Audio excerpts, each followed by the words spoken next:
Buenas noches, colegas, buenas noches. Hola, hola, hola. Un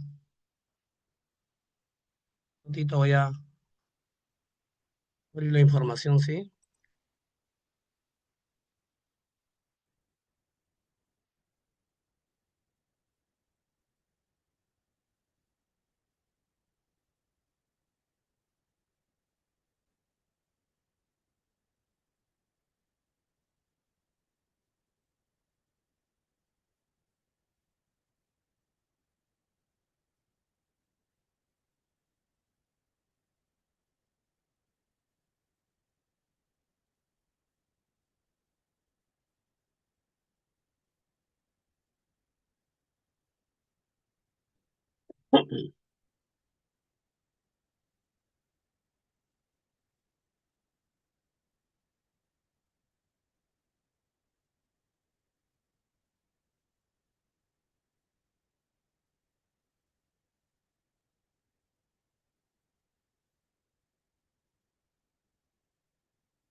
Ahí está el material, por favor.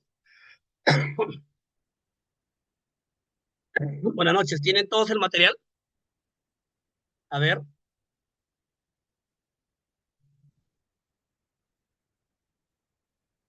hola, hola. ¿Ya tienen todo el material? Sí, buenas noches. Sí, el material ya ha sido compartido en el grupo. Ah, perfecto. Listo, y también ya, muy bien, vamos a empezar. Muy bien.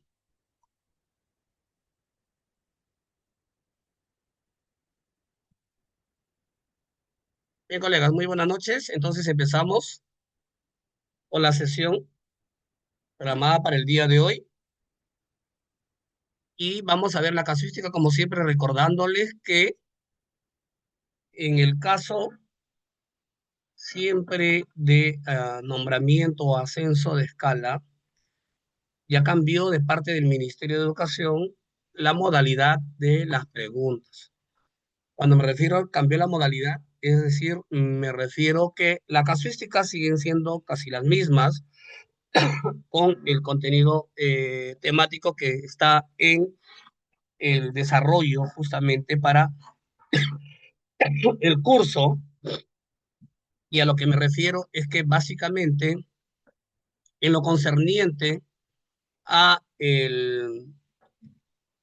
lo que viene a ser las respuestas. Antes eran cuatro, ahora son tres, ¿no? En los últimos ya 4 años, 3 años exactamente, son tres las alternativas que obedecen a el contexto de la pregunta.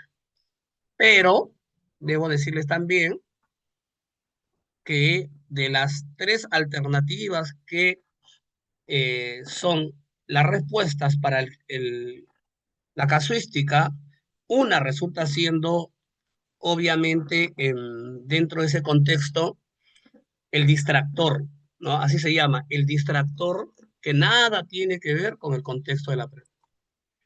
De las cuales hay dos preguntas, o perdón, hay dos respuestas que están dentro del contexto de la casuística, pero que una es la respuesta correcta y pertinente, y esa pertinencia está en función a el contexto de la pregunta. Vamos a ir viendo, como siempre lo hemos estado viendo durante las anteriores sesiones, cada una de las características para que ustedes sepan cómo identificar el distractor y cómo identificar el contexto de la pregunta y lo que requiere justamente el Ministerio de Educación. Lo que ustedes deben saber es que no es que deben contestar lo que a ustedes les parece, sino lo que el Ministerio de Educación está buscando que ustedes respondan en función al contexto de la pregunta. Esa es la realidad, ¿ya? Entonces dice, aprovechando que próximamente habrá elecciones generales, es el contexto, ¿no? Una docente durante una sesión, y cuando dijimos, hablamos de una sesión de aprendizajes de corto plazo, ya hablamos que son tres eh, los niveles de concreción del currículo, programación curricular anual, unidades y sesiones. Estamos hablando de la de corto plazo, la sesión. Ha realizado una plenaria. La plenaria, ¿qué viene a ser? Una actividad, una actividad de aprendizaje, ¿no? En la que se ha elaborado una lista de criterios. ¿Qué es la lista de criterios? La lista de criterios viene a ser la evidencia de aprendizaje, ¿ya? Más importantes para evaluar a los candidatos a presidente. Entonces, el instrumento, la lista de criterios y obviamente el cuestionario de preguntas, ¿no? El instrumento, o sea, la técnica es, eh, puede ser entrevista o encuesta. En este caso, me dice una lista de criterios para evaluar a los candidatos. Muy bien. A partir de ello, la docente pide a los estudiantes, ojo, objeto del proceso pedagógico, estudiantes, el aspecto esencial, que escojan a uno de estos candidatos y que utilizando los criterios elaborados, redacten argumentos, ojo, redacten argumentos que sustenten por qué les parece que su candidato es el más idóneo para el cargo. ¿Por qué el candidato es el más idóneo para el cargo? Uno de los estudiantes escribió lo siguiente: esa candidata no debe ser presidenta. Los hombres están mejor preparados que las mujeres. Y obviamente acá hay una forma de un estereotipo. La docente desea que el estudiante reflexione sobre su afirmación, ¿no? Para ello realiza la siguiente anotación en el escrito del estudiante. ¿Crees que realmente, crees realmente que los hombres son mejores? ¿A qué crees que se deba? Te sugiero que reelabores tu argumento. Muy bien. Le pide que reelabore su argumento.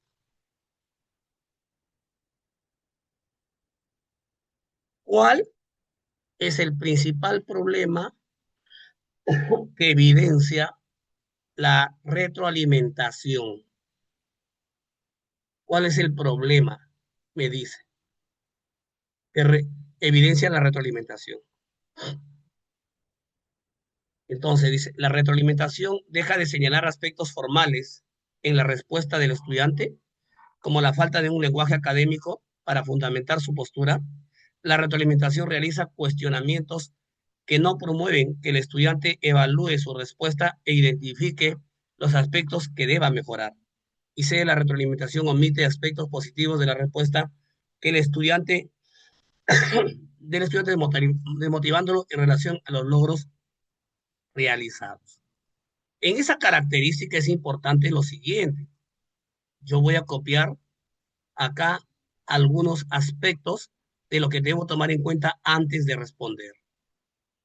Y lo tengo acá, lo voy a copiar en estos momentos. Muy bien.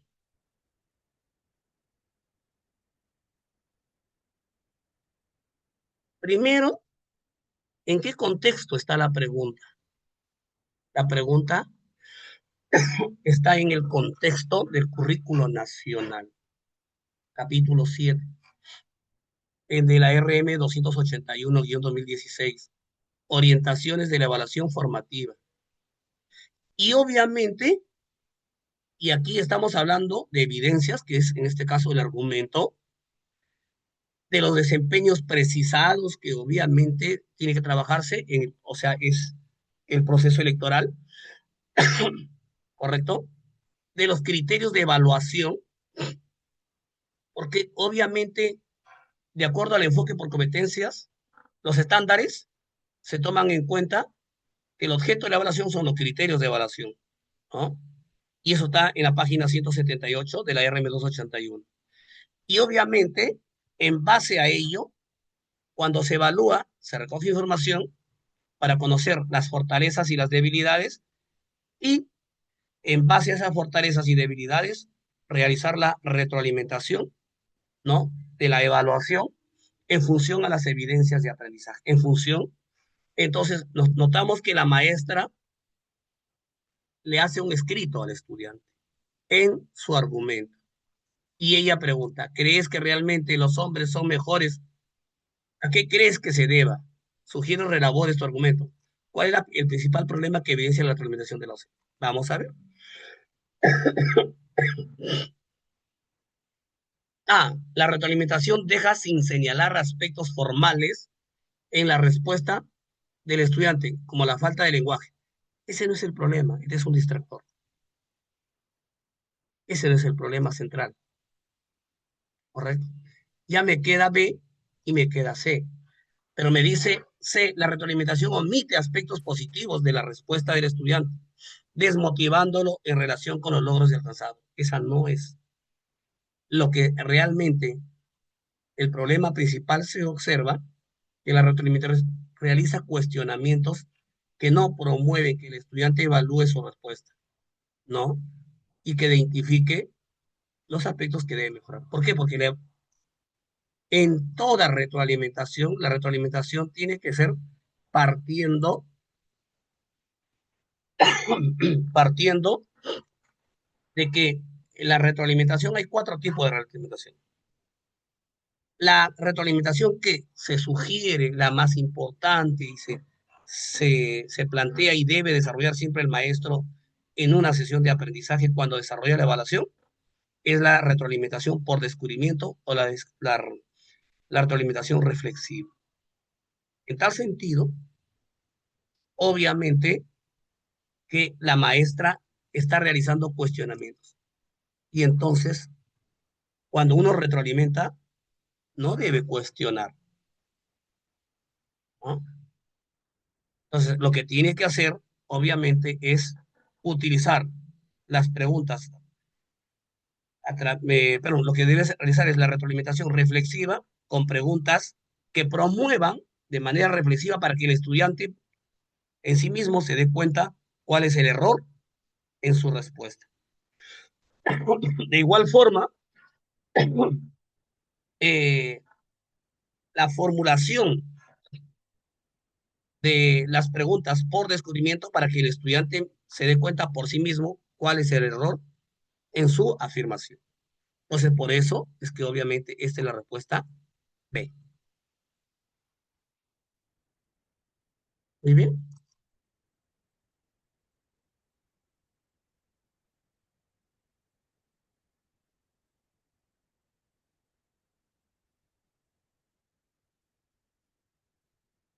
Una docente desea activar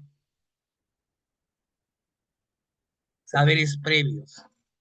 Y ya cuando hablamos de saberes previos estamos refiriéndonos naturalmente a David Ausubel, el aprendizaje significativo. Entonces, en todo aprendizaje significativo, siempre se parte de activar los saberes previos para que luego el estudiante pueda construir los nuevos conocimientos. Es decir, los saberes previos son las experiencias que el estudiante tiene acerca de algún aspecto. Entonces dice, desea activar los saberes previos de los estudiantes acerca del concepto de justicia. Este es el contenido, ¿no? temático. Para ello les pide que conformen grupos, trabajo colaborativo. Una vez agrupado, les pide una dramatización sobre el caso de injusticia que conozcan. Dramatizar. Dramatizar se constituye en una evidencia de aprendizaje, ¿no? Después que cada grupo ha representado la escena, la docente le pide que expliquen por qué consideran que el caso dramatizado evidencia la injusticia. ¿Por qué esta actividad es pertinente para activar saberes previos de los estudiantes? Me dice por qué esta actividad es pertinente. Y entonces, si nosotros tomamos en cuenta los saberes previos de los estudiantes, naturalmente, ¿no? Aquí tenemos que entender nosotros elementos importantes, ¿no? Vitales, ¿no?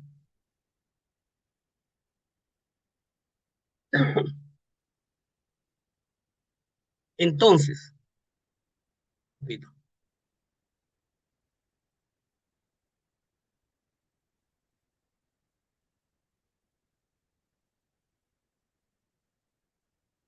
entonces, tengo que entender primero que los saberes previos, como dije, te habla David Ausler, ¿ah? David Ausler. Aunque él exactamente no es el que descubre el aprendizaje significativo, eh, es otro. ¿Recuerdan ustedes el autor del aprendizaje? Um,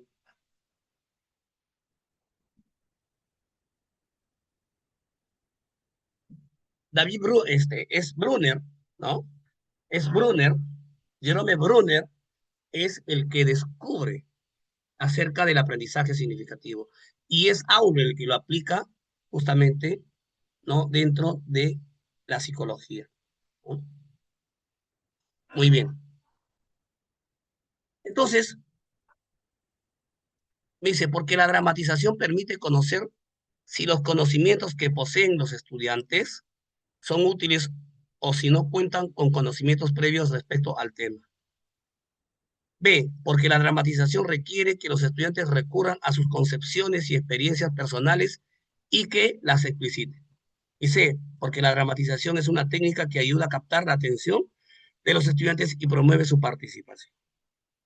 Obvio que este no es el criterio que me está buscando, que me pide, porque esta actividad es pertinente, porque dice, porque la dramatización permite reconocer si los conocimientos que poseen los estudiantes son útiles o si no cuentan con los conocimientos previos respecto al tema. Pero acá me está diciendo reconocer si los conocimientos que poseen. Entonces, si hablo de que conocimientos que poseen ya no es conocimiento previo, ya es producto de un proceso de construcción, por lo tanto es un distractor. Entonces me queda C, me queda B y me queda C. Sin embargo, todo lo que tiene que ver con aprendizaje significativo tiene que ver con concepción, con experiencias personales, ¿no es cierto?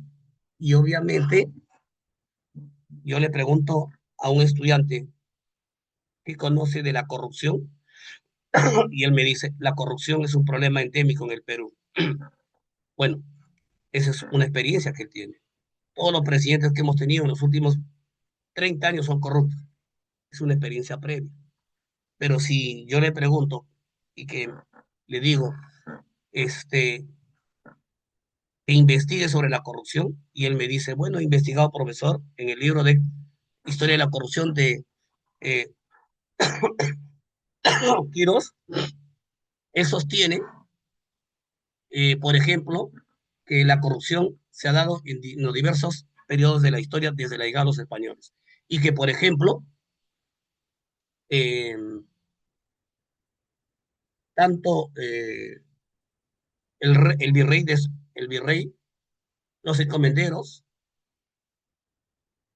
no solamente los encomenderos, el virrey, sino todos aquellos que tenían un cargo en el virreinato y eran encargados de recoger los impuestos, se quedaban con parte de los impuestos, y solo una parte le daban al virrey, y el virrey también se quedaba con una parte, y la otra parte le mandaba al rey de España. Entonces, eso era parte de un proceso de corrupción. Eso lo dice eh, Wilson Quirós, ¿no? Que en el virreinato hubo también corrupción.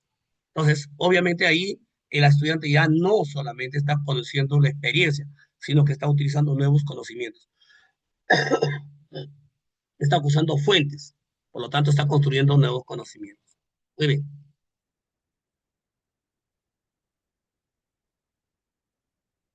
Raúl, un estudiante que presenta ceguera, ¿ya? El enfoque inclusivo, ¿no? El enfoque transversal inclusivo, ¿no? Se ha integrado a un grupo de primer grado, a pesar que realizó el proceso inicial de sensibilización, ¿no? En el grado, los docentes han notado que los estudiantes evitan incorporar a Raúl en sus actividades. Los estudiantes evitan incorporar a los estudiantes en sus actividades. Eso demuestra estereotipos. Incluso un docente ha escuchado a un estudiante decir, no hagamos grupo con Raúl. Como no ve, pienso que no podrá hacer bien las tareas. Ante esta situación, los docentes buscan que los estudiantes cuestionen estereotipos, que cuestionen esos estereotipos de que porque no ve, no puede hacer bien las actividades. En torno a las personas con ceguera, ¿no? No solamente hay estereotipos, sino que está discriminando. ¿Cuál de las siguientes actividades es pertinente para este propósito? Pedir a los estudiantes que con los ojos vendados realicen diversas actividades que son cotidianas en la IE, ¿no? Como desplazarse en el aula, jugar, jugar en el patio, trabajar en equipo, entre otros. Luego solicitarles que individualmente describan cómo se sintieron durante la experiencia. B. Solicitar a los estudiantes que a partir de la observación del espacio público identifiquen las condiciones que tienen que enfrentar las personas con ceguera para movilizarse en la localidad. Luego pedirles que redacten una propuesta que favorezca el desplazamiento con mejores condiciones. C. Mostrar a los estudiantes resúmenes de biografías, ¿no? De personas que presentan ceguera y que han contribuido en el campo de la ciencia, ¿no? Del arte, entre otros. Luego orientarlos en el análisis de las características del entorno que influyeron positiva y negativamente para el desarrollo de estas personas. Aquí en esta característica, obviamente, con personas con ceguera, naturalmente, ahí vamos a ver el enfoque inclusivo de el capítulo 2 de la RM 281. Y por lo tanto, ¿no? Muy bien. Aquí vamos a poner el enfoque inclusivo. ¿Dónde lo encuentran? ¿No? Capítulo 2, RM 281. Entonces, aquí esto no me ayuda a poder resolver, porque lo único que hace es, bueno, desarrollar una actividad con los ojos vendados. El estudiante eh, desarrolla actividades cotidianas en la IE desplazándose por el aula, ¿no? Juega en el patio, trabaja en equipo, entre otras, ¿no? Luego me dice describir cómo se sintieron. Pero acá no me pregunta cómo se sintieron, sino me dice cuestionen. Acá me dice describir cómo se sintieron, no. Me dice que cuestionen. Y cuestionar, obviamente, es que el estudiante, ¿no es cierto?, pueda discernir a partir de cierta información. Y B no puede ser, porque me dice que identifique condiciones que tienen que enfrentar a personas. Y no me pide identificar, me está pidiendo que cuestionen. Y una forma para que ellos puedan cuestionar sus estereotipos, su opinión que tienen, de que los estudiantes que no ven no van a hacer bien sus actividades, es entregándole, ¿no?, esta información, mostrándole a los estudiantes la información de cómo personas con ceguera han contribuido en el campo de las ciencias, las artes y otras artes, otras áreas, ¿no? Luego orientándoles en el análisis de las características del entorno que influyeron positivo o negativamente para el desarrollo de estas personas. Obviamente aquí sí va a cuestionar.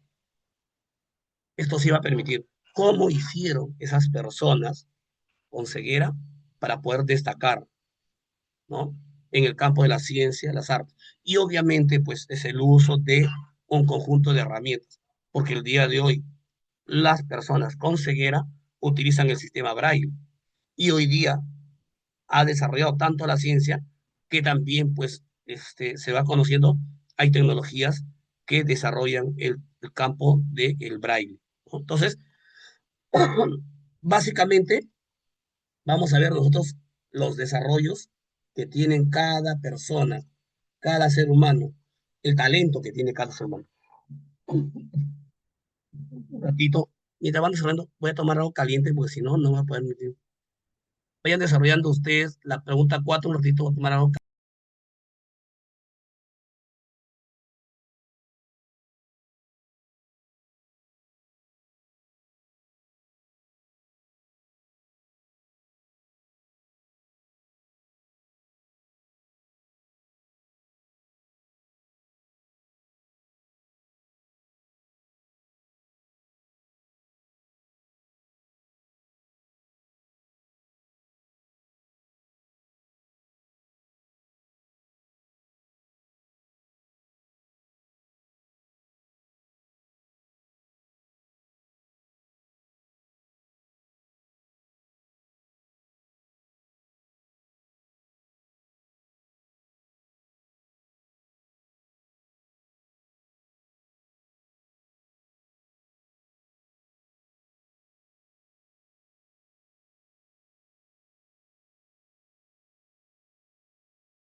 Bien, me dice Danilo, a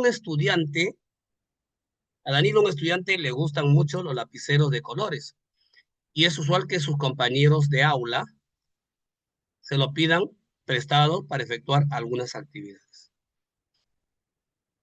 A él le incomoda que sus compañeros olviden devolverle sus materiales al término de cada actividad.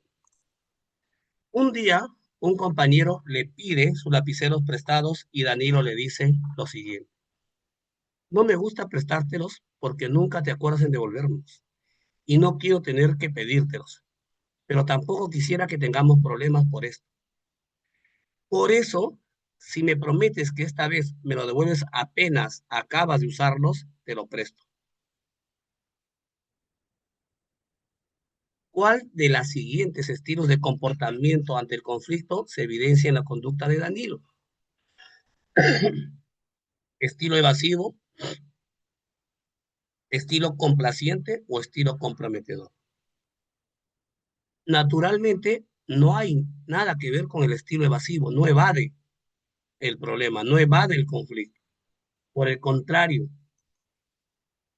¿no? Por el contrario, tampoco es un estilo complaciente, sino es un estilo comprometedor. Le dice, no quisiera que tengamos problemas por esto, por esto. Si me prometes esta vez que me lo devuelves apenas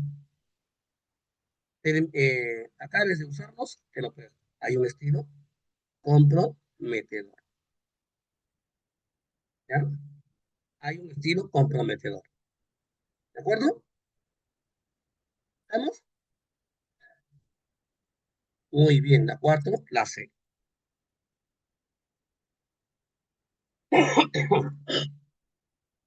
Durante una plenaria en la que los estudiantes están dialogando, ¿ya? Acerca del sistema de gobierno, ¿no? Un estudiante comenta lo siguiente: cuando hemos tenido dictadura o democracia, el resultado ha sido igual. Eso dice un estudiante. Los gobernantes han utilizado sus puestos para su beneficio personal en vez de utilizarlo para procurar el bienestar de toda la población. Muy bien. Ante este comentario, el docente busca retroalimentar al estudiante para que reconozca las posibilidades que ofrece el sistema democrático para afrontar el problema que menciona. ¿Cuál de las siguientes intervenciones es más pertinente para favorecer el logro del propósito? Es verdad, la corrupción existe inclusive en sistemas de gobierno democráticos. Sin embargo, recuerda las características de los sistemas dictatoriales. ¿La concentración de poder no es acaso una característica de las dictaduras? ¿Piensas que en democracia sucede igual? B, estás olvidando que la democracia nos brinda la oportunidad de ser libres, aunque existe corrupción. Por ejemplo, ¿te imaginas cómo sería tu vida si vivieras en una dictadura? ¿No es razonable pensar que estaría llena de restricciones? ¿Crees que podrías, por ejemplo, realizar tus proyectos de vida tal y como te lo propones? Estoy de acuerdo contigo en que la corrupción es un problema que ha sido recurrente en la historia. Sin embargo, ¿crees que en una dictadura existen mecanismos para controlar a un gobernante que solo actúa en función a sus intereses personales? ¿Por qué? ¿Cuál crees es la finalidad que exista mecanismo de control en una democracia? Muy bien. Entonces, aquí lo importante es entender en cuenta qué cosa es la democracia, qué busca la democracia, ¿cierto? ¿Qué busca la democracia? ¿No? ¿Y qué busca la democracia? Obviamente es la libertad, ¿cierto? Libertad de elegir, libertad de decidir. Muy bien.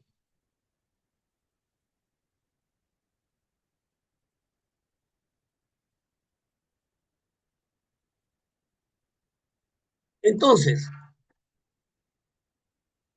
es verdad, dice que existe corrupción, ¿no? El sistema de gobierno democrático. Sin embargo, recuerda qué características de los sistemas dictatoriales. La concentración de poder no es acaso una característica de las dictaduras. ¿Piensas que en la democracia sucede igual? Esto resulta siendo un distractor. ¿Por qué? Porque no me ayuda a retroalimentar, ¿no? Es decir, lo que dice el estudiante. ¿Y qué dice el estudiante? Cuando hemos tenido dictaduras o democracia, el resultado ha sido igual. Muchos gobernantes han utilizado sus puestos para su beneficio personal. Una vez que, en vez de utilizarlo para procurar el bienestar de toda la población, ¿no? Lo utilizan para sus intereses. Perfecto. Si ese es el pensamiento, entonces, ¿qué debe buscar? O sea, él tiene una idea que todos son iguales, democracia o dictadura, que todos utilizan en beneficio personal en vez de utilizarlo para el bienestar de la población.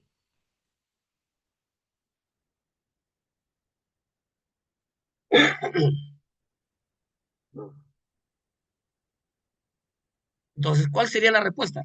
Dice, B dice, estás olvidando que la democracia nos brinda la oportunidad de ser libres, aunque exista corrupción. Por ejemplo, ¿te imaginas cómo sería tu vida si vivieras en una dictadura? ¿No es razonable pensar que estaría llena de restricciones? ¿Crees que podrías, por ejemplo, realizar tus proyectos de vida tal como los propones? En cambio, la C dice, estoy de acuerdo contigo en que la corrupción es un problema que ha existido, que ha sido recurrente en la historia. Sin embargo, ¿crees que en una dictadura existen mecanismos para controlar a un gobernante que solo actúa en función a sus intereses personales? ¿Por qué? ¿Cuál crees que es la finalidad que exista mecanismos de control en una democracia? Entonces, la respuesta pertinente está acá. ¿Y por qué? ¿Y por qué no nos ven? Porque obviamente toda democracia tiene mecanismos de control y justamente los poderes del Estado, según surgieron, Montesquieu, Diderot, Voltaire, plantean justamente los poderes ejecutivo, legislativo, judicial, y que cada poder obviamente es autónomo y que cada poder del Estado surge con el propósito de tener mecanismos de control, ¿correcto? Por ejemplo, el poder legislativo, cada vez que considera pertinente, invita al presidente de la República, que es parte del poder ejecutivo, y entonces hay un mecanismo de control.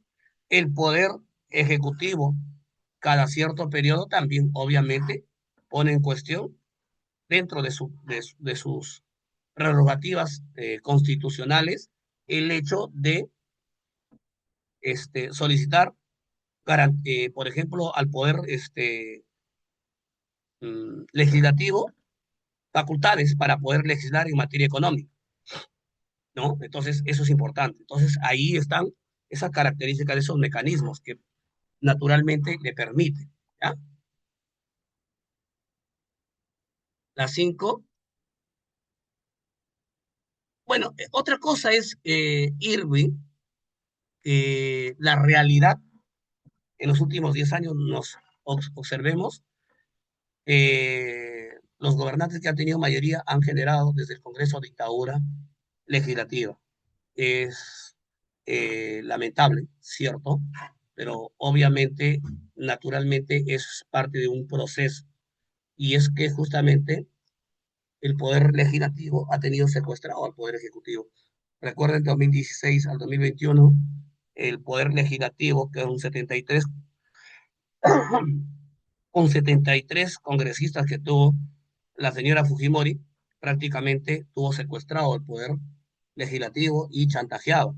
Y eso mismo ha ocurrido en el último gobierno, ¿no?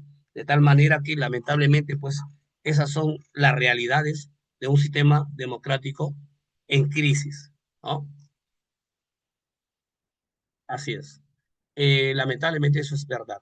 No se aplica lo que está en la Constitución, la separación de poderes, ¿no?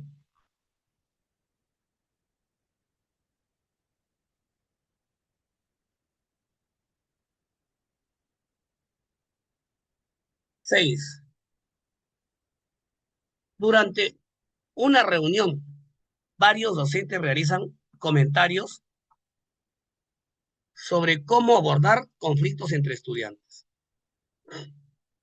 ¿Cuál de los siguientes docentes expresa el comentario que corresponde al manejo constructivo de conflictos? ¿No? Aquí vamos a tener nosotros el marco del buen desempeño docente. El marco del buen desempeño docente en la competencia número 3, el crimen en el aula, la convivencia democrática. El dominio 2, que es preparación para la enseñanza. Ahí está establecido, obviamente, esta dificultad del que estamos hablando, ¿no?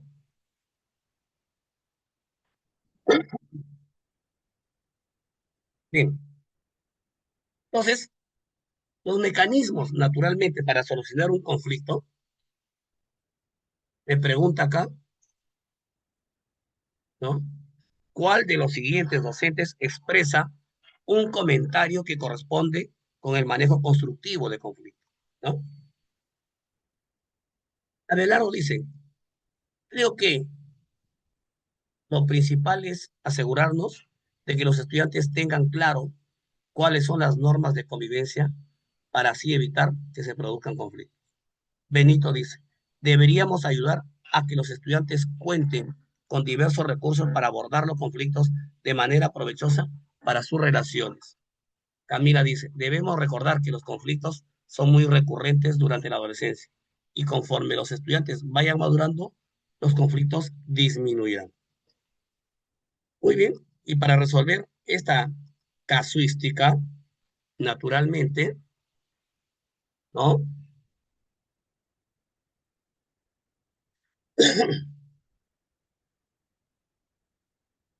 Para ver esta casuística, primero,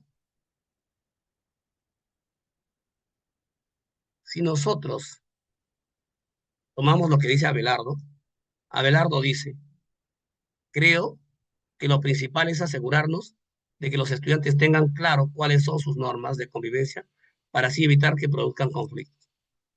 Pero aquí está sonando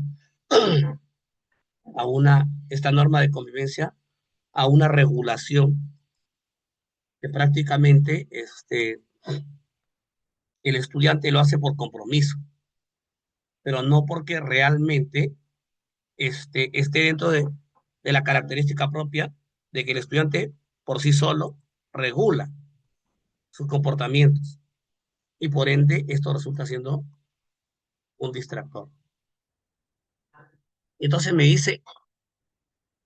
Benito dice, deberíamos ayudar a que los estudiantes cuenten con diversos recursos para abordar los conflictos de manera provechosa para sus relaciones. ¿No? Y C dice, debemos recordar que los conflictos son muy recurrentes. Es verdad, pero aquí debo señalar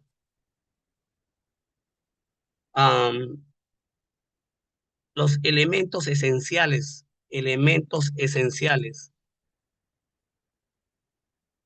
¿no? Los elementos esenciales son tres: estudiante, aprendizaje y pedagogía.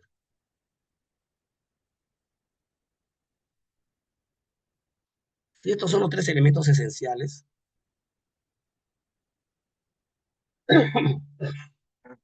entonces eso involucra naturalmente tener en cuenta que el centro de todo proceso de aprendizaje es el estudiante. Y es el estudiante que, utilizando sus saberes previos, construye nuevos conocimientos.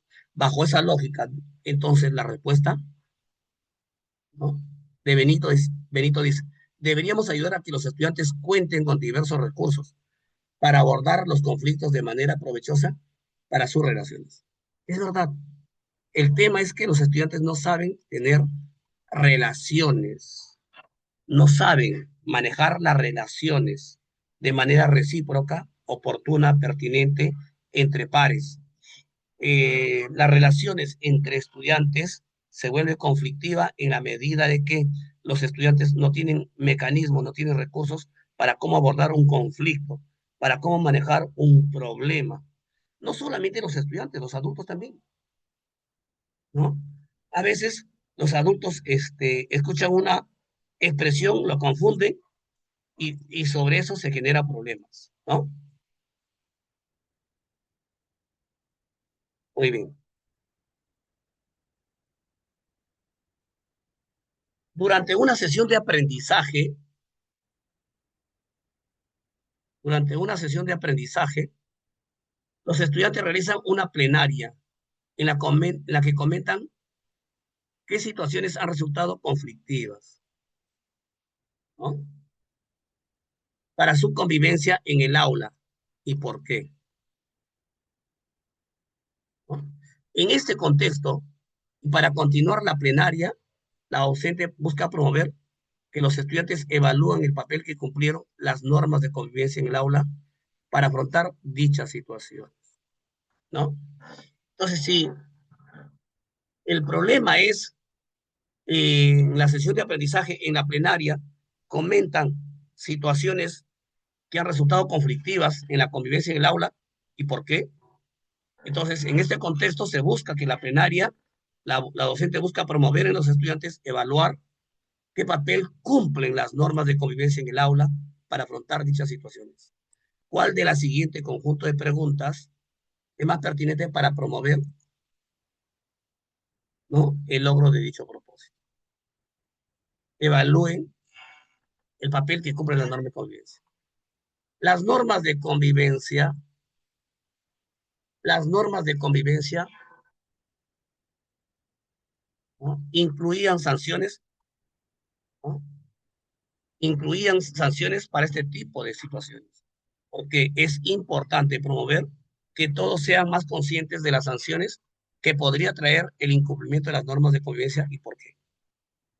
Las normas de convivencia ayudaron a resolver las situaciones conflictivas porque las normas de convivencia contribuyeron a garantizar el bienestar de los involucrados en dichas situaciones y por qué. Y C, se debería promover valores a través de las normas de convivencia porque las situaciones conflictivas identificadas se generaron por la ausencia de la práctica de valores.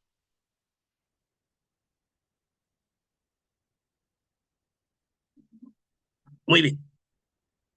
Entonces, me está diciendo evaluar el papel que cumplieron las normas de convivencia. Entonces, esto nada tiene que ver porque el problema no es de valores y es un distractor. Y ahí tenemos las respuestas en A o en B. ¿Qué dice el currículo nacional?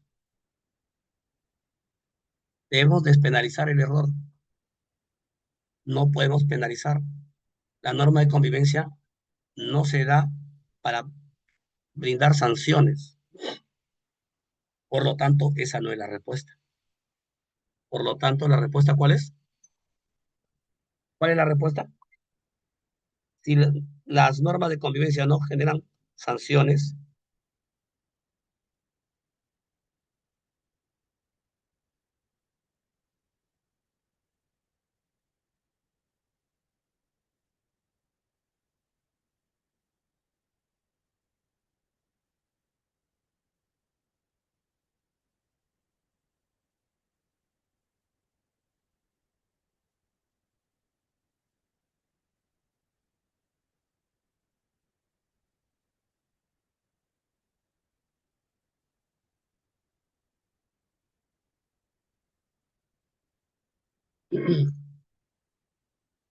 entonces, ¿cuál sería la respuesta?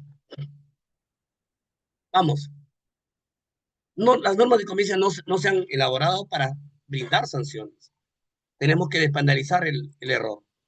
¿Cuál es la respuesta?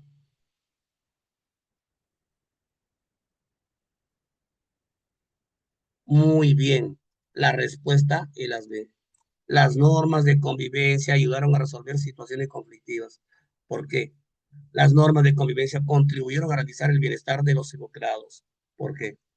Esta es la respuesta. ¿Ya? En una sesión de aprendizaje,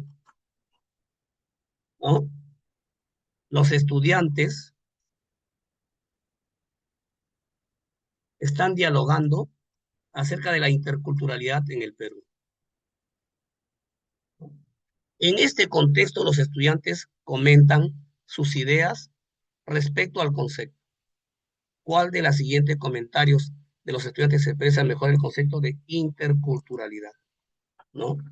Si los estudiantes están hablando de la interculturalidad es un proceso de respeto a las diferencias.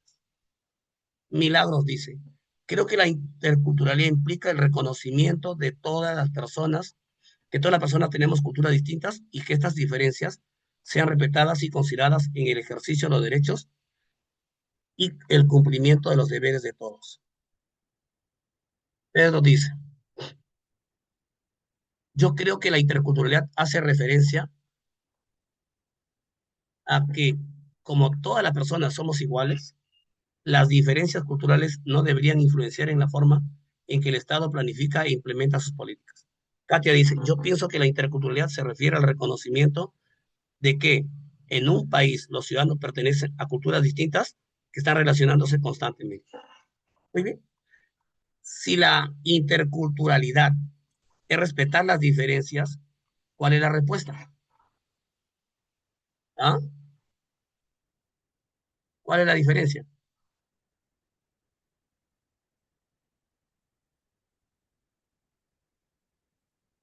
¿Cuál es la respuesta? Vamos a ponerles ahí esta pregunta. ¿En qué artículo nos vamos a basar? Ojo, artículo 8, por favor, artículo 8 de la ley 28044 y el capítulo 2, capítulo 2, enfoques transversales. ¿Ah? Entonces, lo que quiero es que entiendan cuál sería, ¿no? Hace lo que piensa Carla, Katia. Yo pienso que la interculturalidad se refiere al reconocimiento de que en un país los ciudadanos pertenecen a culturas distintas que están relacionadas constantemente.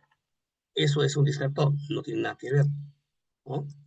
La interculturalidad es el respeto a las diferencias, ¿no? Es, entonces, lo que dice Milagros es la respuesta pertinente. ¿Por qué? La interculturalidad implica reconocimiento de todas las personas, que todas las personas tenemos culturas distintas, que tenemos diferencias de ideas, de pensamiento, pero que estas, ¿no? Diferencias deben ser respetadas y consideradas en el ejercicio de los derechos en cumplimiento de los deberes de toda persona. O sea, si yo respeto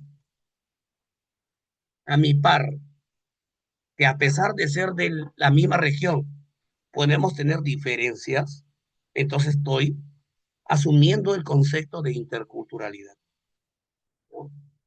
Entonces, esa es un poco la característica principal. ¿Dónde lo van a encontrar? Como le dije, en estos dos documentos. ¿Ah?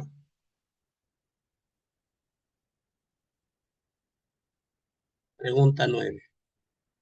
Para ustedes, a ver, dice, en una reunión los docentes conversan acerca de la construcción de consensos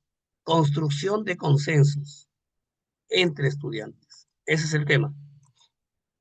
¿Cuál de las siguientes, cuál de los siguientes docentes, ¿no? expresa una condición necesaria para poder llegar a un consenso? Ariana dice, en un consenso es necesario que se satisfagan todas las necesidades de las partes involucradas, pues solo así se logrará satisfacer a todos, ¿no? Con los acuerdos. Belén dice, a mí me parece que lo fundamental del consenso es dialogar hasta que se llegue a una misma posición y no haya opiniones contrapuestas. Carmelo dice, creo que llegar a un consenso implica establecer acuerdos basados en la satisfacción de los intereses más importantes para las partes, aunque no sean todos. Muy bien. Consenso, consenso. Esto no, pues en un consenso no pueden todas las necesidades.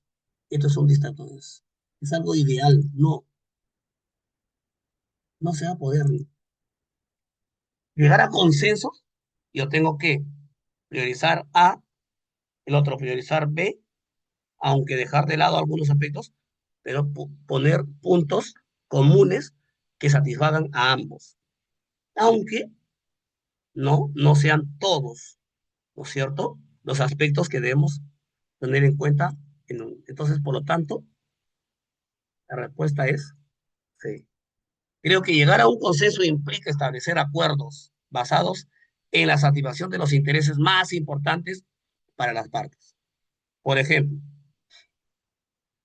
entre el varón y la mujer que están buscando llegar a un consenso sobre los alimentos de sus hijos, bueno, ella dice, bueno, mi pretensión es el 60%. Él dice, no, mi pretensión es que yo te dé el 30%, porque yo también tengo hijos en mi otro compromiso, por lo tanto, de acuerdo a la norma, al padre y a la madre le corresponden los alimentos. En de la igualdad de oportunidades, el artículo 18, 418 del Código Civil, la patria potestad lo asumen padre y madre. Si el padre y la madre trabajan, obviamente a ambos le toca los alimentos. Por lo tanto, ¿qué te parece? Mira, yo te sugiero, ¿no? Entonces, llegar a consensos es tomar una parte, perfecto. Entonces, de tal manera que le permita establecer acuerdos basados en satisfacción de intereses de ambos, ¿no? Aunque no sean todos.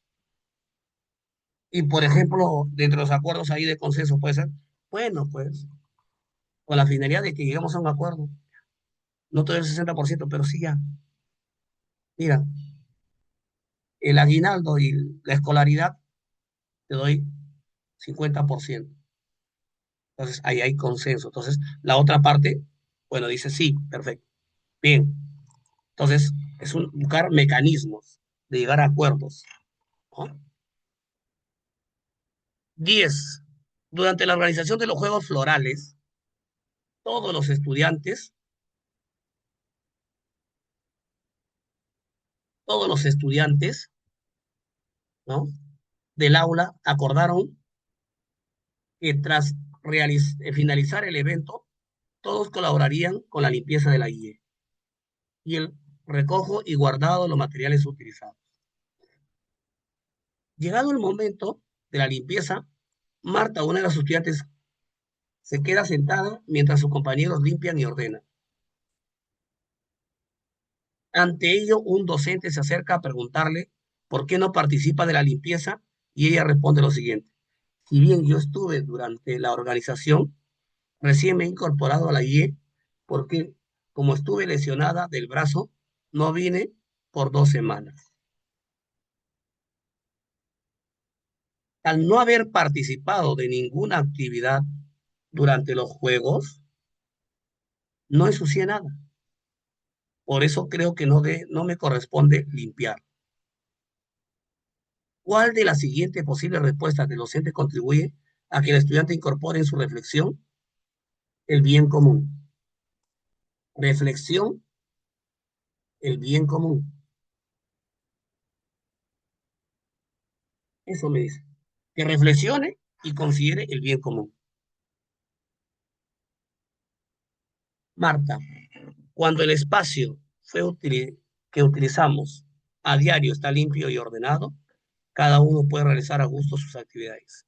Y para mantenerlo así, siempre, ¿no crees que es necesario que todos ayudemos con la limpieza aun cuando no lo hayamos ensuciado? Marta, recuerda que tus compañeros han suplido tu ausencia durante las actividades. Por lo tanto, ¿no te parece que sería adecuado que colaboraras con ellos en la limpieza para compensar el esfuerzo adicional que ellos han realizado?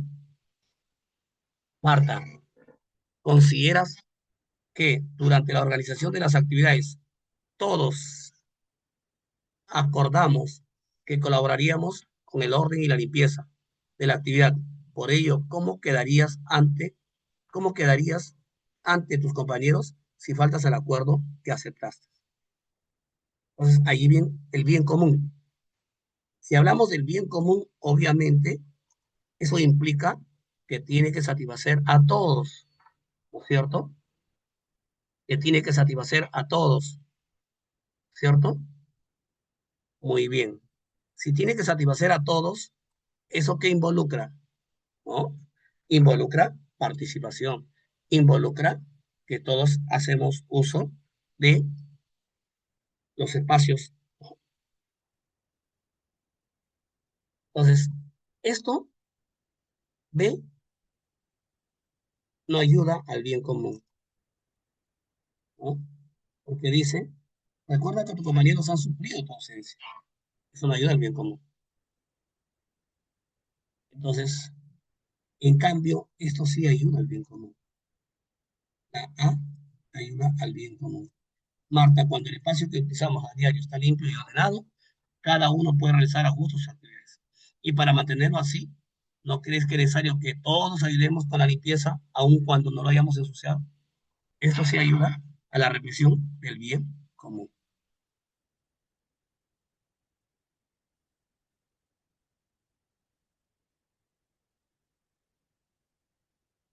11. Los estudiantes de cuarto grado están utilizando o están realizando diversas actividades. Actividades, o sea, procesos cognitivos relacionados con la participación ciudadana. Durante el desarrollo de una actividad, la docente busca recoger saberes previos, David Ausubel, de los estudiantes sobre qué entienden por participación ciudadana. ¿Cuál de los siguientes acciones pedagógicas es pertinente para este propósito? Invitar al aula a un especialista en el tema de participación ciudadana para que explique cuáles son las distintas instancias en las que los estudiantes podrían ejercer su participación, luego solicitarles que expresen cuál es la importancia de estas instancias. B. Pedir a los estudiantes que busquen información acerca de las formas de participación ciudadana establecidas en la ley. Luego solicitarles que señalen situaciones en las que se pueden ejercer dichas formas de participación. Y C. Brindar a los estudiantes un conjunto de noticias, luego solicitarles que en aula seleccionen las que consideran que están vinculadas a la participación ciudadana y que expliquen por qué. Ojo, si yo quiero pedirle que busquen información, esto es un distractor, porque ahí ya estarían construyendo conocimiento.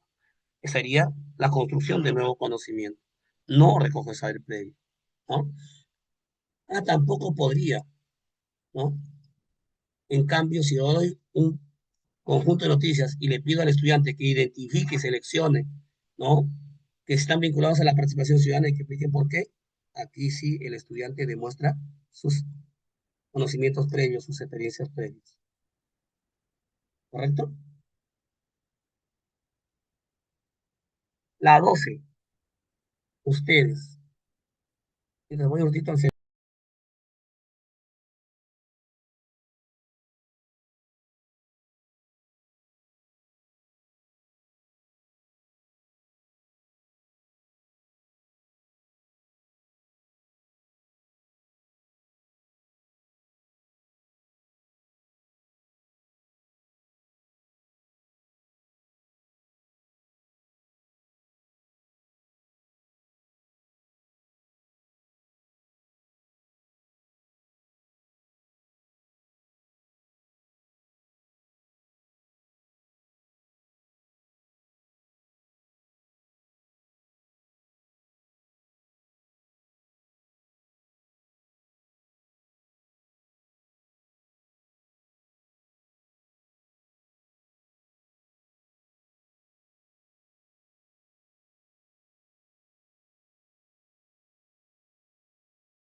Muy bien.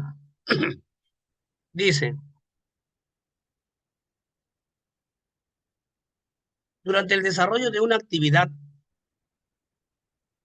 cuando hablamos de una actividad, hablamos de un proceso cognitivo. La docente mostró a los estudiantes la imagen de exhibición permanente del Museo Estadounidense conmemorativo al Holocausto, ¿no? En la que se aprecia el siguiente poema. Primero vinieron los socialistas, o los socialistas, y yo dije nada, y no dije nada porque yo no era socialista. Luego vinieron los sindicalistas, y yo no dije nada porque yo no era sindicalista. Luego vinieron por los judíos, y yo no dije nada porque no era judío. Luego vinieron por mí, y entonces ya no quedaba nadie que hablara por mí. Martín Niemöller, 1892-1894, ministro luterano y partidario del nazismo en sus inicios, quien fue posteriormente apresado por oponerse al régimen de Hitler, ¿no? Luego de leer el poema en plenaria, la docente busca que los estudiantes reflexionen sobre la relación entre participación ciudadana y la vida en comunidad. ¿Cuál de las siguientes acciones pedagógicas es pertinente para continuar con la actividad? ¿No?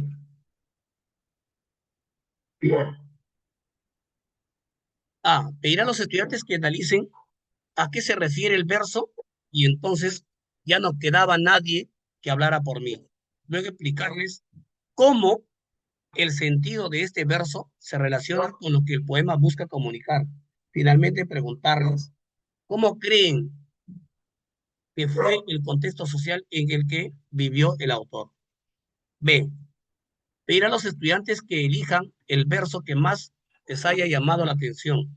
Luego pedirles que en equipo realicen una presentación de todos los versos elegidos y su vinculación con alguna problemática actual. Finalmente indicarles cómo estas problemáticas están siendo actualmente atendidas en nuestra sociedad. Y C, pedir a los estudiantes que señalen cuál es la relación entre el personaje principal y los grupos sociales mencionados en el poema. Luego preguntarles por qué el personaje del poema fue indiferente con lo que le sucedió a otras personas. Finalmente, pedirles que discutan qué pasaría si todos actuaran hoy como personaje principal en el poema. En esta situación, de este contexto, ¿no es cierto? Para poder recoger esos saberes, ¿no? De la participación ciudadana, ¿no? Tenemos que decirle lo siguiente, ¿no? Este, aquí decirle lo siguiente. Uno, en primer lugar, estos hechos son reales, en contextos reales que han sucedido y suceden, ¿no? En algunas situaciones. Entonces, me pide a mí reflexionen sobre la relación entre participación ciudadana y la vida en comunidad. Entonces, pedir al alumno que me dé un verso que más le ha llamado la atención no me permite reflexionar. Realizar una presentación de todos los versos. Entonces, esto resulta siendo un distractor. Acá no hay reflexión.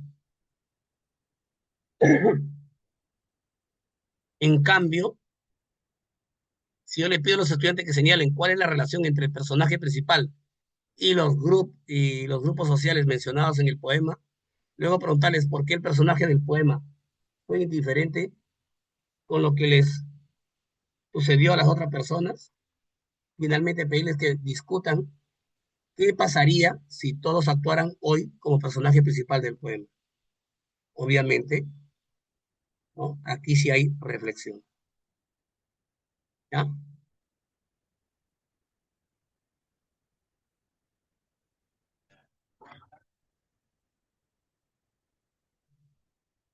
Luego de buscar información, los estudiantes presentaron ejemplos de derechos de participación y control ciudadano. Derechos de participación y control ciudadano. ¿Cuál de las siguientes estudiantes presenta un ejemplo que no corresponde a un derecho de participación y control ciudadano? Derecho de participar y control ciudadano. Que no. Andrea dice, a mí, a mí se me ocurre que un ejemplo de cuando los ciudadanos presentan al Parlamento una propuesta para cambiar alguna parte de la Constitución. B. Uno dice, me parece que un ejemplo es cuando los ciudadanos solicitan la interpelación de un ministro. Olga dice, creo que un ejemplo es cuando los ciudadanos hacen una solicitud para que el alcalde de un distrito muestre cómo se utiliza el dinero del gobierno. A ver, esto sí es un derecho de participación ciudadana. Sí es, ¿no? Los ciudadanos pueden solicitar que el alcalde haga un cabildo abierto para que le rinda, ¿no? Rinda cómo está haciendo uso de los recursos del Estado. Cabildo abierto, eso sí es. Pero dice, no corresponde a un derecho de participación ciudadana. O sea, sé si es un mecanismo de participación. Andrea dice, a mí se me ocurre que un ejemplo es cuando los ciudadanos presentan al Parlamento una propuesta para cambiar alguna parte de la Constitución. Sí, pero esto, para que sea verdad, ¿cierto? Tiene que ir acompañado de 5.000 firmas.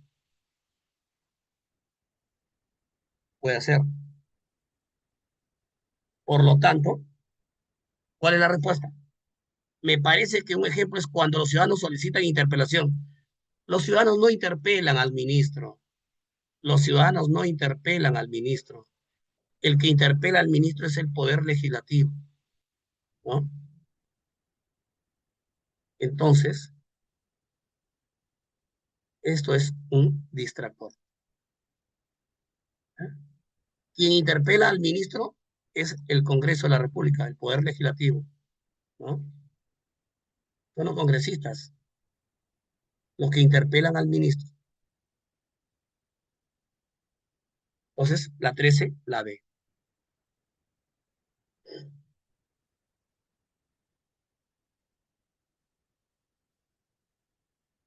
Los estudiantes organizados en equipos están desarrollando un observatorio de medios de comunicación. En este contexto, el equipo está dedicándose a analizar los diarios, ¿ya? Realiza la siguiente actividad. Selecciona un hecho noticioso que haya sido cubierto por diversos periódicos e identifica qué ha sucedido, quiénes participaron, dónde ocurrió, cuándo ocurrió y por qué ocurrió, ¿no? Analizar los diarios. Observatorio de medios de comunicación. Según la información presentada en cada periódico, dice, realiza la siguiente actividad. Selecciona el hecho noticioso que haya sido cubierto por diversos periódicos e identifican qué ha sucedido, quiénes participaron, dónde ocurrió, cuándo ocurrió y por qué ocurrió, según la información presentada en cada periódico. Para continuar con la actividad, ¿cuál de las siguientes acciones pedagógicas es pertinente para promover el análisis crítico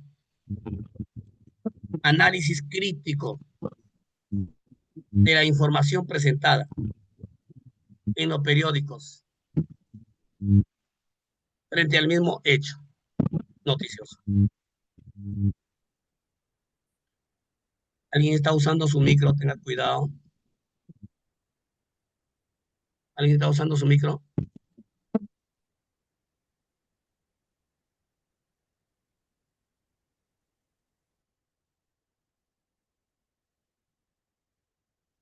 Solicitar a los estudiantes que señalen qué periódico tiene una descripción más detallada de hechos noticiosos.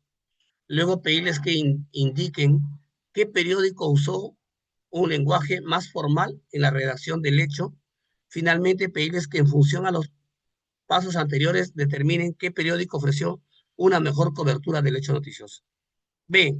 Pedir a los estudiantes que identifiquen adjetivos, frases y elementos resaltantes o recurrentes utilizados al narrar el hecho noticioso en cada periódico. Luego, pedirles que planteen qué mensaje se fortalece con el uso de estos. Finalmente, pedirles que evalúen si lo identificado en cada periódico evidenciaría una intención detrás de la narración. C. Mostrar a los estudiantes dos noticias que aborden de manera distinta un mismo hecho noticioso. Luego indicarles que estos abordajes, ¿no? Luego indicarles que estos abordajes responden a diferentes posturas en relación con el mismo hecho. Finalmente, pedirles que identifiquen la postura de cada uno de los periódicos que cubrieron el hecho noticioso que han elegido. Me está pidiendo análisis crítico de la información presentada. Por lo tanto, aquí cuando me pide adjetivos no me permite un análisis crítico. Solamente me pide quién ha usado adjetivos, frases, elementos resaltantes, recurrentes para narrar el hecho, ¿no? Y me dice que plantee cuál es el mensaje que fortalece, ¿no? Y Perluz evalúe, ¿no? Qué periódico evidencia mi intención detrás de cada narración.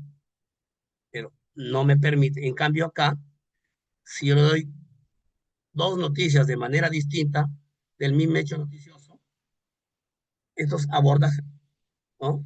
Indicarles que estos abordajes a diferentes posturas, o posturas con el mismo hecho, finalmente identifique la postura de cada uno de los periódicos que cubrieron el hecho noticioso. Entonces, la respuesta C sí está dentro del análisis crítico, ¿no? Dentro del análisis crítico. La pregunta 15. Facilito. ¿Cuál de las siguientes organizaciones internacionales tiene como finalidad aplicar lo establecido en el Pacto de San José de Costa Rica? El Parlamento andino no tiene esa finalidad, por lo tanto, es un distractor. La Corte Interamericana de Derechos Humanos, el Programa de las Naciones Unidas para el Desarrollo, Programa de las Naciones Unidas, tampoco es eso.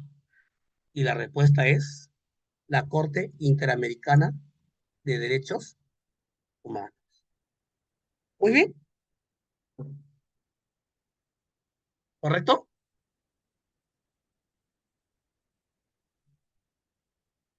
Muy bien. La 16.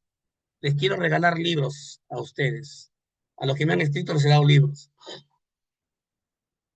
Quiero que lean ustedes y resuelvan la 16 por 5 libros digitales. Los estudiantes han identificado como asunto público que en la localidad en la que se ubica la IE existe una inadecuada gestión de riesgo a los desastres, ¿no? Ante la ocurrencia de sismos. Para deliberar sobre este asunto público, realizan distintas actividades. Lea la siguiente situación y responda a las preguntas. La docente tiene como propósito que los estudiantes problematicen el asunto público que han identificado, ¿no? ¿Cuál de las siguientes acciones pedagógicas es pertinente para promover el logro de dicho propósito? A.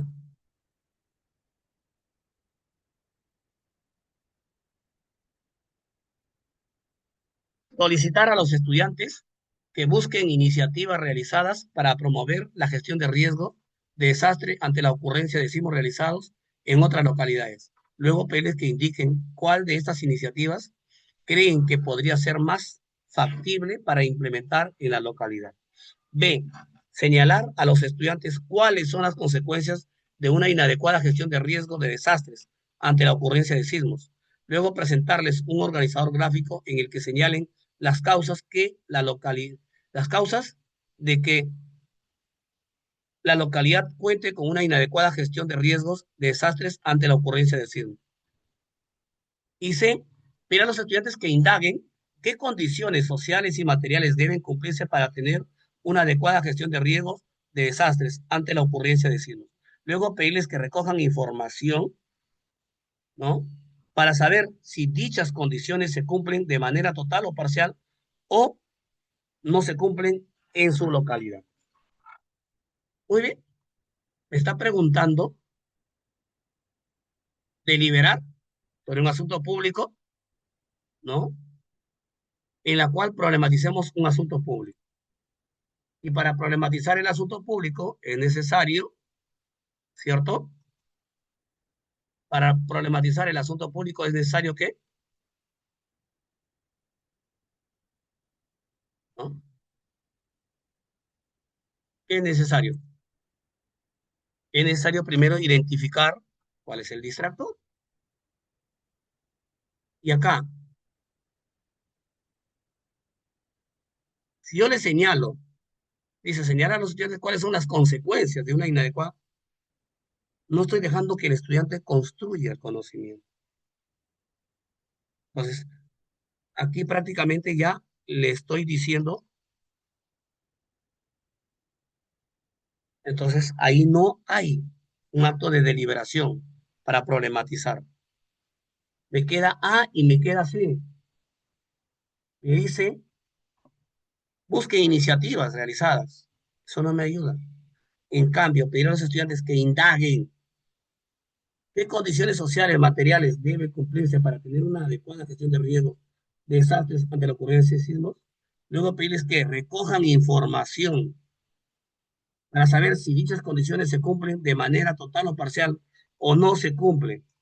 En cambio, acá sí estoy deliberando. Y la respuesta es la pregunta 16, la C.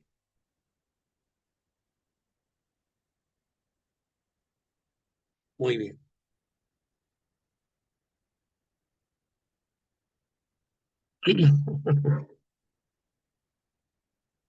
Me gustaría, pero tienen el derecho a participar y decir cuál es la respuesta.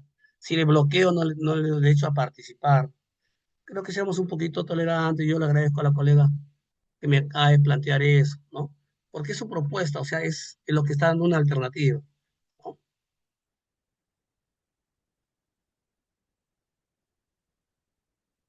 Luego de haber problematizado el asunto público, los estudiantes están dialogando acerca de la necesidad de realizar alguna acción que pueda contribuir con la población de la localidad que esté mejor preparada ante la ocurrencia de un sismo.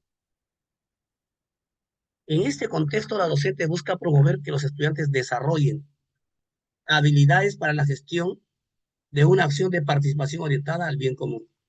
Habilidades para la gestión de una acción orientada al bien común. ¿Cuál de las siguientes acciones pedagógicas es pertinente para promover el logro de dicho propósito? Una acción o habilidades de gestión que promueva el bien común.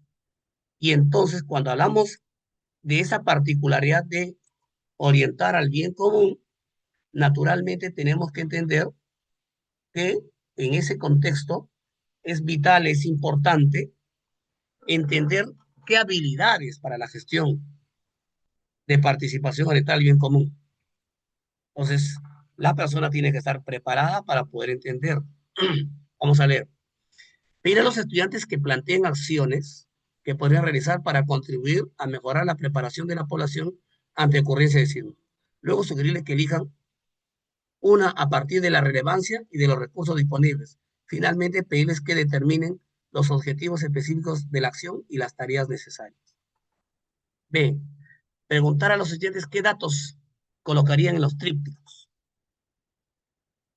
No me pide elaborar un tríptico, me está pidiendo, me dice qué habilidades, ¿no? De gestión de una acción de participación orientada al bien común.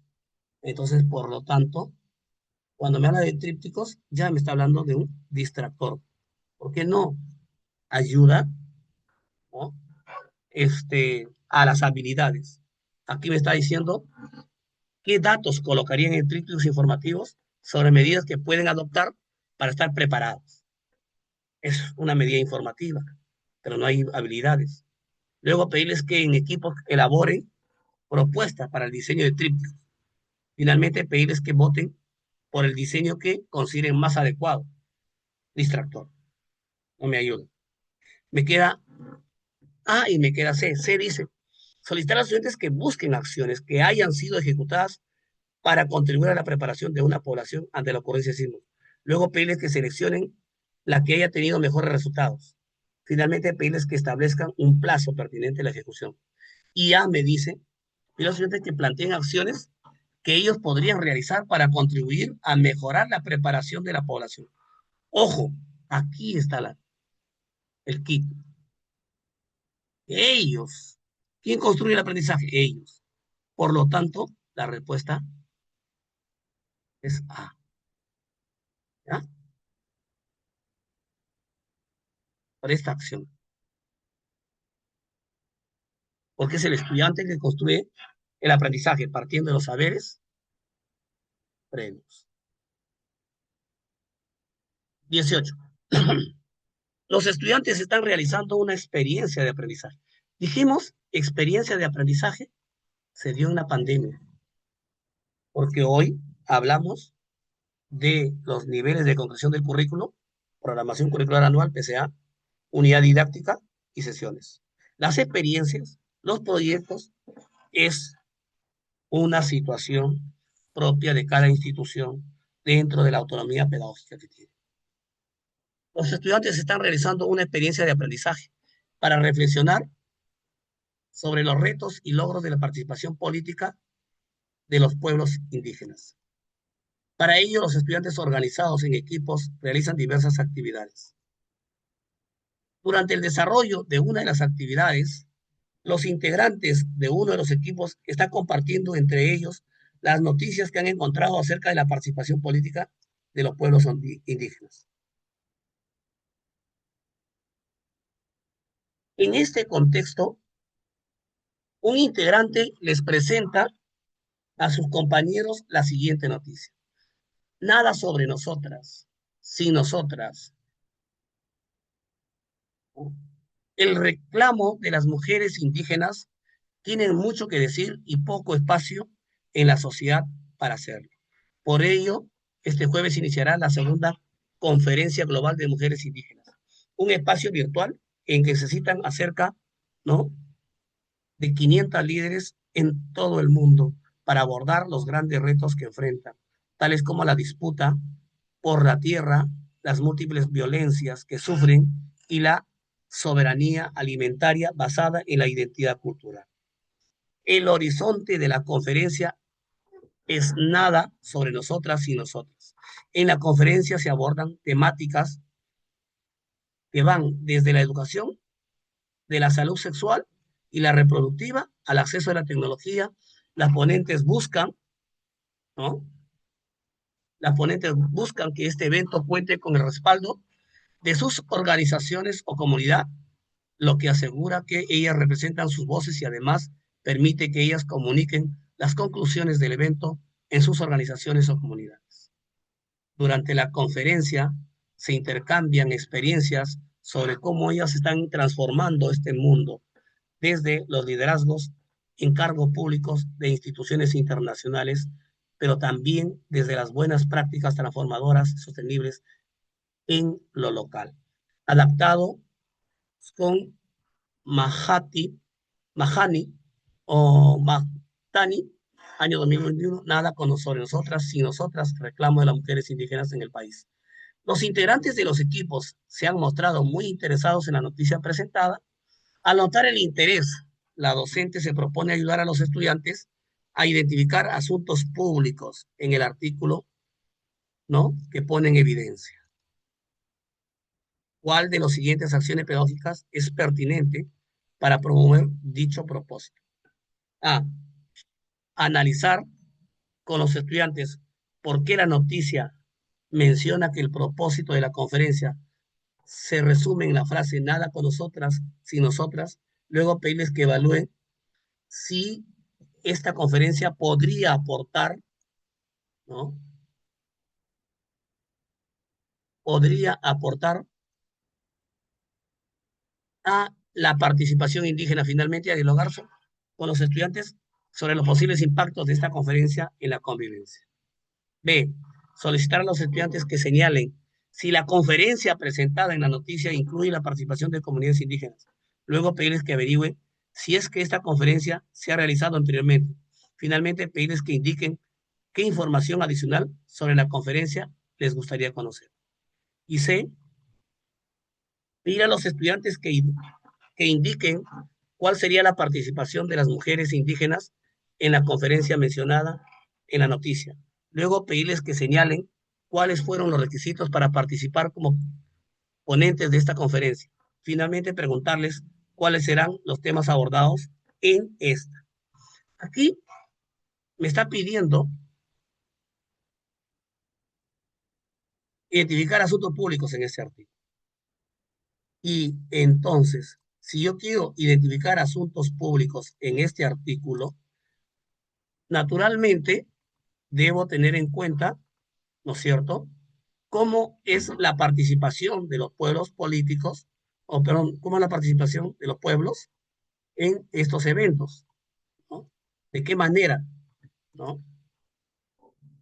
Entonces, aquí la alternativa me dice analizar a los estudiantes, porque la noticia menciona que el propósito de la conferencia se resume en la frase nada con nosotras sin nosotros.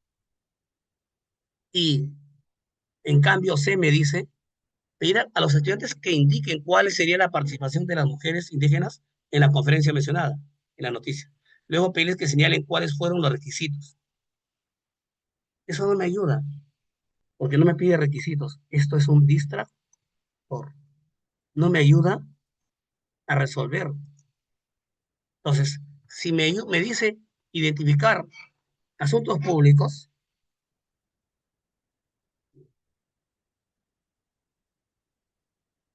entonces, por lo tanto, en A, sí, yo observo que se hace mención y me permite identificar los asuntos públicos en el artículo.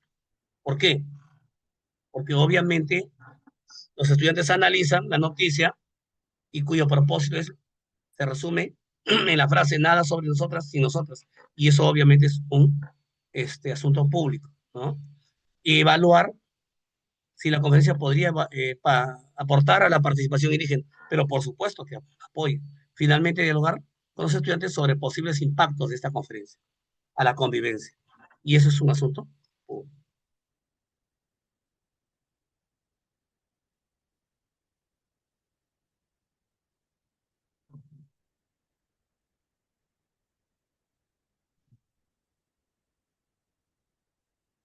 19. Los equipos de estudiantes están analizando las fuentes. Cuando hablamos de fuentes, hablamos de fuentes primarias, secundarias y terciarias, ¿no? Ya le dije que las fuentes primarias, 100% de confiabilidad y viabilidad y validez. Fuentes secundarias, 70% de confiabilidad y validez. Y fuentes terciarias, 30 a 40% de confiabilidad y validez, ¿no? Los equipos de estudiantes están analizando las fuentes que han encontrado acerca de la participación política de los pueblos indígenas, ¿no? Fuentes. Muy bien. En ese contexto, un equipo de estudiantes analiza el siguiente texto: la participación política de los pueblos indígenas y originarios. Los pueblos indígenas casi no existían en el escenario electoral hasta hace pocas décadas.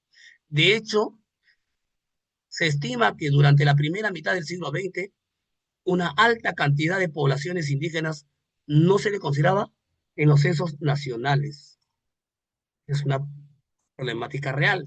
Por ejemplo, según los censos de 1963, en la mayoría de departamentos de la Sierra Sur y la Selva, solo entre el 6 y 15% de la población podía elegir a sus autoridades. A partir de la Constitución del 79, se incrementó la cantidad de la población indígena que participó en los procesos electorales. Sin embargo, dicha participación todavía no es total. Para el 2007, según los datos del Registro Nacional de Identificación y Estado Civil, RENIEC, el 15% de la población indígena mayor de 18 años aún no tenía DNI. Por ello, no podía votar ni ser elegida.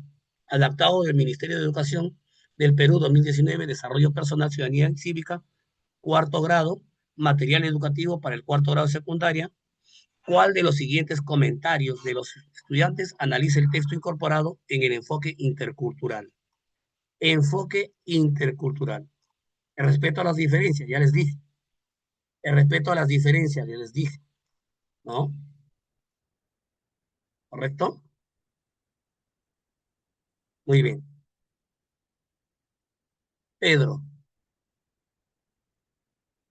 dice, el texto nos muestra un aumento porcentual en el voto de la población indígena en el siglo XX. Sin embargo, viendo las cifras, su nivel de participación electoral aún no llega al 100%. Melissa dice, es interesante que se mencione que el cambio de constitución de 79 favoreció el incremento de la participación indígena en los procesos electorales, lo que nos evidencia el impacto que tiene en las leyes en los niveles de participación, ¿no? Lo que nos evidencia. Jaime dice, según el texto de 2017, había un 15% de población indígena mayor de 18 años que aún no tenía DNI. No hay igualdad en el país, ¿no? Si hay personas indígenas que no existen oficialmente como ciudadanos y no tienen acceso a derechos como el voto. Entonces, si hablamos de la interculturalidad, aquí esto es literal el distractor. Y en el enfoque ambiental, pero en el enfoque intercultural, es, dije, respeto a las diferencias. Y entonces, naturalmente, la respuesta C es que, ¿cómo podemos hablar de respeto a las diferencias cuando existen todavía un porcentaje de indígenas que no tienen acceso a elegir y ser elegidos?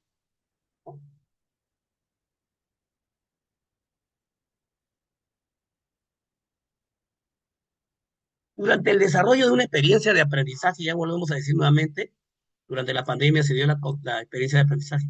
Los estudiantes están dialogando acerca de las distintas formas de Estado, ¿no? Y las distintas formas en las que el Estado atiende a las personas en situación de vulnerabilidad. En dicho contexto, un estudiante comenta lo siguiente. Yo creo que si cualquier persona se esfuerza lo suficiente para salir adelante, podría lograr su bienestar y todas sus metas personales. Así, no se necesitarían, por ejemplo, tantos programas sociales del Estado. Ante dicha afirmación, la docente busca promover el conflicto cognitivo. ¿Qué es el conflicto cognitivo? Ya les dije, el conflicto cognitivo es generar desequilibrio mental en los estudiantes. ¿Cuál de las siguientes intervenciones es pertinente para favorecer dicho propósito? Si quiero generar el conflicto cognitivo, debo generar el desequilibrio, ¿correcto? Y generar el desequilibrio involucra, obviamente, ¿no? Tomar en cuenta algunas características importantes. Es verdad que el esfuerzo es importante para alcanzar las metas. Sin embargo, habría que examinar si es suficiente. Por ejemplo, imagina a una madre soltera que vive en situación de pobreza y que trabaja más de 48 horas a la semana por un sueldo menor al mínimo para mantener a su familia. ¿Cree que solo esforzándose podría cambiar su situación de pobreza? B. Es cierto que cada persona debe esforzarse para lograr sus metas. Sin embargo, hay que considerar este asunto con más detenimiento. Para empezar, habría que identificar casos de personas que, sobre la base de su propio esfuerzo, han logrado alcanzar todas las metas personales y analizar qué rasgos personales, además del esfuerzo, podrían haberles ayudado a realizarse. Sin duda, la clave para alcanzar las metas es el esfuerzo. Sin embargo, creo que es importante que analicemos qué ocurre con el esfuerzo de las personas. ¿Consideras que el problema podría ser que a veces las personas no saben cómo guiar el esfuerzo para alcanzar las metas que se proponen? ¿Qué pasos consideras que deberían seguir para que con el esfuerzo sea posible alcanzar todo lo que uno se proponga? Entonces, aquí, para poder evidenciar previamente, naturalmente, esta situación, es importante, ¿no? Me está pidiendo conflicto cognitivo. Vamos a ver cuál sí y cuál no. Vamos a analizar B, si hay conflicto cognitivo. Es cierto que cada persona debe esforzarse. Sin embargo, hay que considerar este asunto con más detenimiento. Para empezar, habría que identificar casos de personas que, sobre la base de su propio esfuerzo, han logrado alcanzar todas sus metas personales y analizar qué rasgos personales, además de su esfuerzo, podrían, muy literal, no genera el desequilibrio. Vamos a ver en C. Sin lugar a dudas es clave alcanzar metas es el esfuerzo. Sin embargo, creo que es importante que analicemos qué ocurre con el esfuerzo de las personas. ¿Consideras que el problema podría ser que a veces las personas no saben cómo guiar su esfuerzo para alcanzar las metas que se proponen? ¿Qué caso consideras que deberían seguir para que su esfuerzo sea posible alcanzar todo lo que se proponga? Y vamos a ver. A. Es verdad que el esfuerzo es importante para alcanzar las metas. Sin embargo, habría que examinar si es suficiente. Por ejemplo, imagina a una madre soltera que vive en situación de pobreza y que trabaja más de 48 horas a la semana por un sueldo menor al mínimo para mantener a su familia. ¿Crees que solo esforzándose podría cambiar su situación de pobreza? Entonces, perdón, alternativa A es la que permite, obviamente, generar el desequilibrio. Bien, colegas, les agradezco. Voy a guardar las respuestas y me escribe para enviarle los libros que les he ofrecido.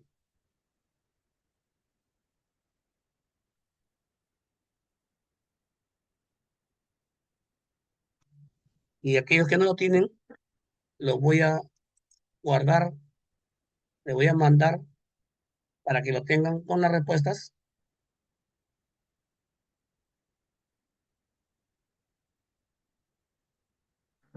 Les voy a mandar las respuestas. Muy bien.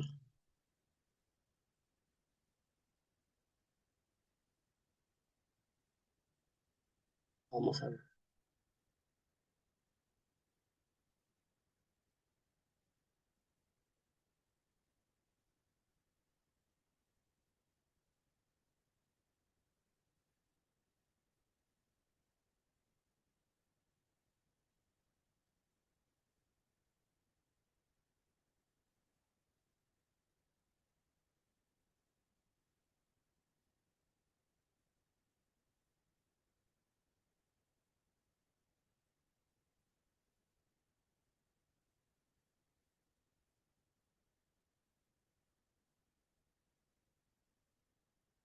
Ahí les envío a todos. Ahí lo tienen la casística con todas las respuestas. ¿Ya? Bien, colegas, muchas gracias. Nos vemos en la siguiente reunión. Muy gentil.